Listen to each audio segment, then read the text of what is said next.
الآن ما حدث في هذه المباراة في ملعب الإمارات، حيث فاز أرسنال على تشيلسي ب3 أهداف لهدف واحد، وكأن المباراة حسمت من شوطها الأول. حاتم، صحيح، أداء حقيقة انتصار مستحق للأرسنال، أداء أكثر من ممتاز. بداية المباراة كان بشكل جيد مع الانسجام الموجود للفريق، بالرغم انه مر بدون النظر الى زملائه، وهذا شكل اشكال. التغييرات الذي قام بها انا اعتبر حسب رايي انه لم يكن موفق، لانه حتى وان اوباميانغ كان لم يكن جيد في الشوط الاول، لكن لم يكن جيد لانه لم يكن هنالك لاعبين وسط ميدان للتمرير لاوباميانغ في التوقيت المناسب. دخول هافرتز مهما كان يمكن الفريق سيتحسن، لكن حذاريا والفريق ان يسير هزيمه وراء هزيمه سيجد نفسه في مركز 14 او صعب انه فريق تشيلسي ان ينزل، لكن عيب بهذا الفريق ان نجد تشيلسي في مركز 12 ويمكن قادر ان يذهب الى مراكز متاخره. على كل حال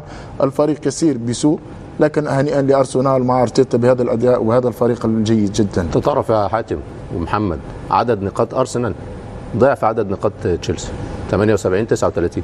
صحيح، ده يبين الفارق الكبير اللي بيعيش فيه الفريقين. خلينا نشوف الجدول كابتن محمد. هنا ترتيب الدوري اليوم بهذا الانتصار أرسنال عاد إلى صدارة الترتيب ب 78 نقطة في صدارة الترتيب، فرق نقطتين لكن مباراتين أقل عن مانشستر سيتي.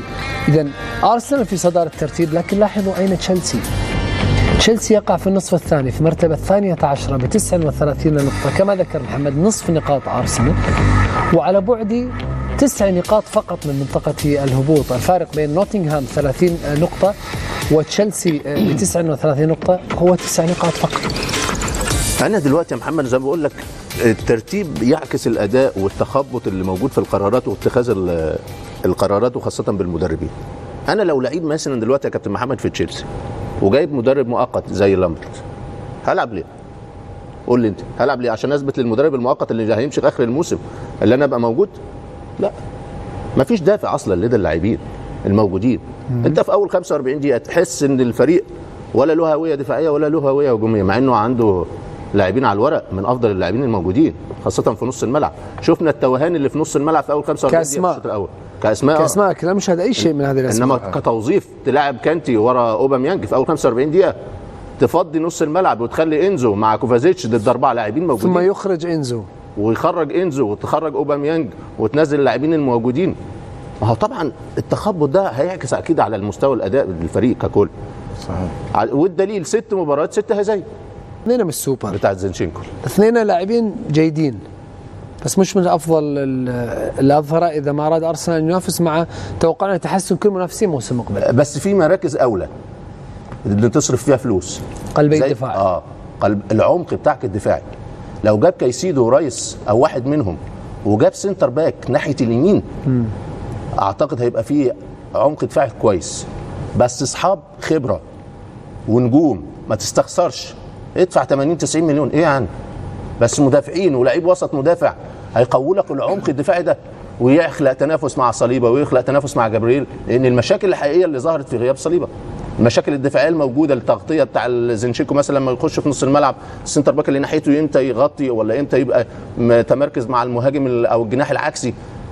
فدي اولى المراكز اللي انت تقدر تفكر فيها، بجانب انه لازم يفكر يا محمد في مهاجم مغاير شويه على جيسوس 9 يعني بحيث ان انت من بعض المنافسين مهاجم كلاسيكي، لكن ممكن تلعب جيسوس جناح ايسر. وبعض الناس بيقول لك توني برانتفورد خيار ممتاز. ممتاز، بلان بي، لان بعض الاحيان انت محتاجه. فممكن المراكز دي الدوري. هاري كين هيفكر في العرضين اللي انا اقول لك عليهم، واحد من يونايتد، ثاني خارج انجلترا نيوكاسل. لو جاله العرضين دول يبدا يفكر، وانا اميل انه اليونايتد لازم يروح عليه، لان هو الحاجه اللي ناقصاه حل مشكله عشان يكمل التوليفه وراح يساعد راشفورد. هو ومضمون، يعني ايه مش هنقعد وقت عشان نجرب، هو خلاص بقى ولد الدوري، ولد البريمير ليج، من هدافين الدوري وصاحب خبره كبيره، والحاجه اللي ناقصاك فممكن تروح عليه كمهاجم يسجل لك 25 هدف في الموسم، ما يبقاش الحمل كله على راشفورد. لان انت دلوقتي اليونايتد امسك راشفورد خلاص، الناحيه الهجوميه قلب بنسبه كبيره. فاعتقد ان الصفقات الجديده للمنافسين هتقول لك مين اللي هينافس السيتي؟ لان انتوني يسوي ربع سبعه. مين؟ انتوني لا نص سبعه. انتوني بتاع اليوتيوب والسوشيال ميديا يعمل لك طق.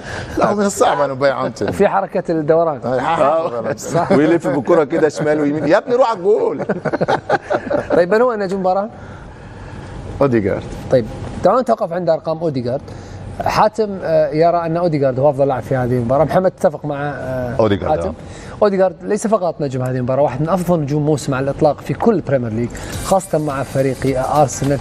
اللاعب اليوم سجل هدفين من 3 تسديدات على المرمى، والثلاث تسديدات كانت اتجاه